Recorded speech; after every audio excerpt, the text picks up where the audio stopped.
Hugo César Psi.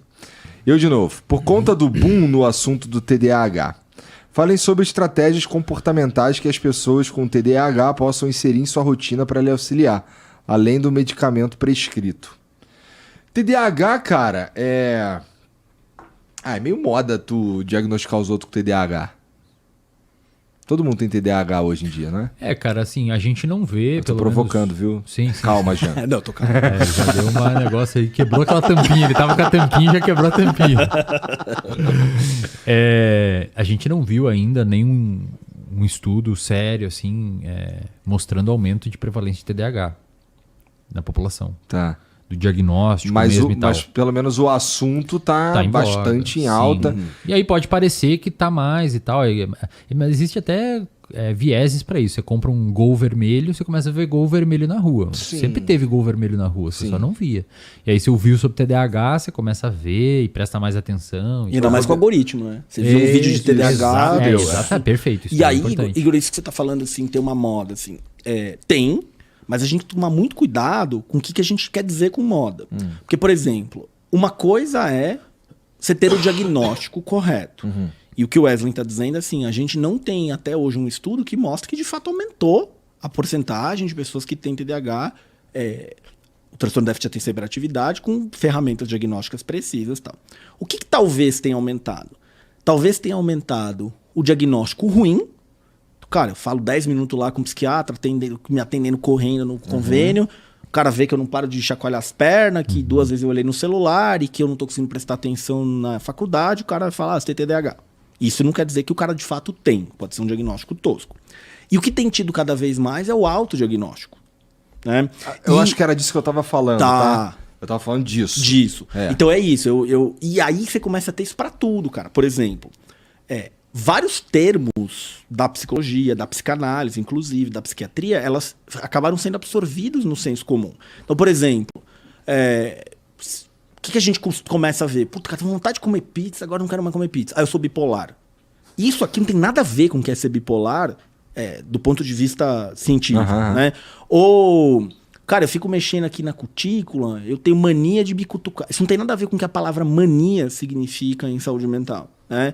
Ou, cara, eu gosto de ter, tem uma plaquinha ali que eu adorei, que não mexa nas coisas, senão você pode, né? Então, o Igor gosta de deixar as coisas arrumadinhas do jeito dele. Então ele tem transtorno obsessivo compulsivo. Né? Então você começa a ter e aí acho que raso pra caralho. Você começa a usar termos técnicos pra falar ou de jeito errado, de jeito exagerado. E isso acaba tendo. E aí você tem, nesse sentido das modinhas, das pessoas achando que elas têm uma coisa e tal. E no caso do TDAH, muitas vezes existe um interesse em querer ter o TDAH, porque aí eu consigo tomar um medicamento que eu acredito que vai melhorar a minha produtividade, que eu vou, né?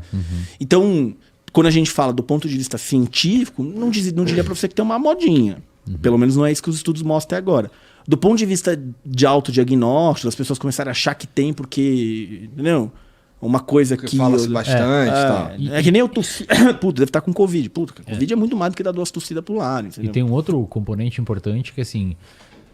primeiro, o TDAH ou qualquer outro transtorno mental, ele precisa ter um impacto significativo em diferentes áreas do indivíduo. Não é você ter desatenção. Existe uma série de critérios que você tem que cumprir e você não só... E acho que aí é o principal, cara. Tanto porque às vezes a galera vai tentar se autodiagnosticar, lê a lista de critérios na internet e fala, pô, tem isso aqui. Você pode ter aquilo ali. Só que aquilo ali tem que se apresentar num tempo específico, ou seja... dentro de um dia, por um tempo específico, em número de dias específicos, em áreas específicas da vida de forma significativa e que prejudica você. Então, se a pessoa tem desatenção porque na aula de geografia não está tendo... Às vezes é desmotivação com a aula de geografia. Professor Rui. Às vezes a pessoa tem um problema de foco e tal. Cara, às vezes o problema de foco é falta de gerenciamento. Tá sempre com o telefone, 1000 grupos de WhatsApp e tal, e muito estímulo, tá com preguiça, dormiu mal, exagerou no estimulante, tomou muita cafeína, tá num ciclo de vida estressante, disfuncional, vai apresentar problema de foco.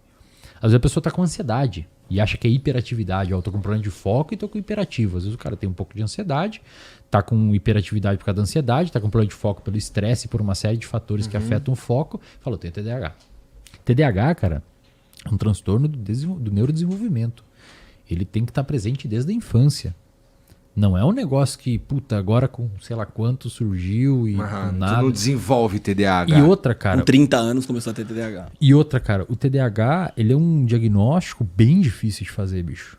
Bem complexo de fazer, assim. Tem casos e casos, claro, mas via de regra ele é bem complexo de fazer e envolve, inclusive, falar com familiar, com professor, com babá, com etc. Com irmão, com tio, pra ver como é que era lá na infância, porque Nossa, às vezes eu o tô pensando relato... que talvez o trabalho de vocês parece ser bem complicado do ponto de vista de acertar esse diagnóstico. Porque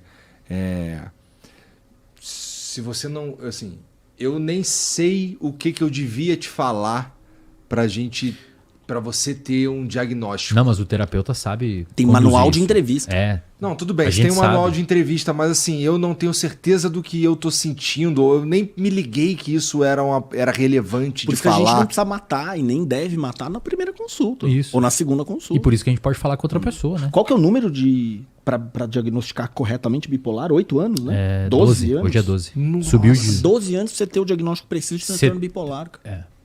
Em média. assim. Em média. Em média, o transtorno bipolar, considerando o erro diagnóstico, você demora de 10 a 12 anos para ter um diagnóstico Que fechado. pariu. Poderia ser melhor, mas a realidade é essa hoje.